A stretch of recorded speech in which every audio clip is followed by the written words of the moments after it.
சிறுத்தைகள் கட்சியின் சார்பில் வருகிற செப்டம்பர் 21ஆம் தேதி சென்னையில் மாநில சுயாட்சி மாநாடு நடைபெறுகிறது.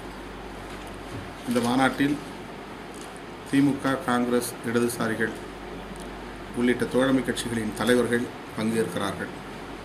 மேலும் கேரள முதல்வர் மாண்புமிகு பினராயி விஜயன் அவர்களும், புதுவை முதல்வர் மாண்புமிகு நாராயணசாமி அவர்களும் பங்கேற்கிறார்கள்.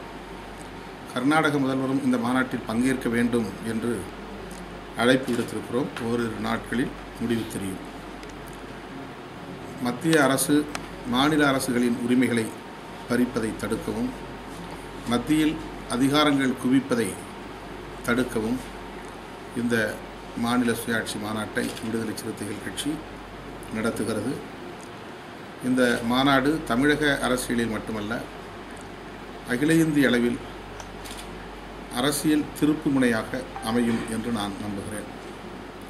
அகில இந்திய அளவில் அனைத்து மாநிலங்களிலும் மாநில கட்சிகள் மாநில உரிமைகளுக்காக குரல் கொடுக்க வேண்டும், மாநில சுயாட்சிக்காக போராட வேண்டும் என்று முன்மொழியக்கூடிய ஒரு மாநாடாக இந்த மாநாடு அமையும்.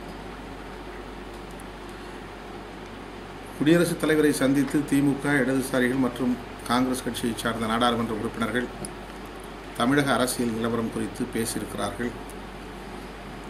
தமிழக பொறுப்பு ஆளுநர் அவர்களையும் காங்கிரஸ், இடதுசாரிகள், விடுதலை சிறுத்தைகள், மனிதநேய மக்கள் கட்சி ஆகிய 4 கட்சிகளை சார்ந்த தலைவர்கள் சந்தித்து பேசியிருக்கிறோம். போதிய பெரும்பான்மை பலமில்லாத நிலையில் தமிழக அரசு, அதிமுக அரசு இயங்கிக் கொண்டிருக்கிறது. தினகரன் தரப்பிலிருந்து 19 சட்டமன்ற உறுப்பினர்கள் எடப்பாடி அவர்களின் தலைமையிலான அரசுக்கு ஆதரவு அளிப்பதிலிருந்து விலகியிருப்பதாக, ஆதரவை திரும்ப பெற்றுக்கொண்டதாக எழுத்துப்பூர்வமாக கொடுத்திருக்கிறார்கள். இந்த நிலையில் எடப்பாடி பழனிசாமி அவர்களின் தலைமையிலான அரசுக்கு போதிய பெரும்பான்மை பலம் இல்லை என்பது தெளிவாகிறது. எனவே முதல்வர் அவர்கள் உடனடியாக சட்டப்பேரவையை கூட்டி தனது பெரும்பான்மை பலத்தை நிரூபிக்க வேண்டும், அதற்கு ஆளுநர் வழிகாட்ட வேண்டும் என்று 4 கட்சிகளின் சார்பில் கோரிக்கை விடுத்திருக்கிறோம். அதேபோல குடியரசுத் தலைவரை சந்தித்து திமுக, காங்கிரஸ், இடதுசாரிகளின் நாடாளுமன்ற உறுப்பினர்கள் அழுத்தம் கொடுத்திருக்கிறார்கள்.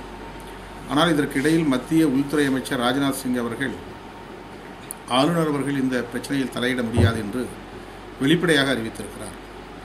தினகரன் தரப்பினருக்கும் எடப்பாடி தரப்பினருக்கும் இடையிலே நடப்பது உட்கட்சி பூசல் தானே தவிர அது அரசு சிக்கல் அல்ல. எனவே ஆளுநர் தலையிட மாட்டார் என்று அவரே முடிவெடுத்து அறிவித்துவிட்டார். இந்த நிலையில் குடியரசுத் தலைவரோ அல்லது ஆளுநரோ என்ன முடிவை எடுக்க முடியும் என்கிற கேள்வி எழுகிறது. மத்திய அரசு தமிழக அரசின் ஆட்சி நிர்வாக நடைமுறைகளில் எந்த அளவுக்கு தலையிடுகிறது என்பதற்கு இது ஒரு சான்று. மத்திய அரசின் இந்த போக்கை விடுதலை சிறுத்தைகள் கட்சி வன்மையாக கண்டிக்கிறது.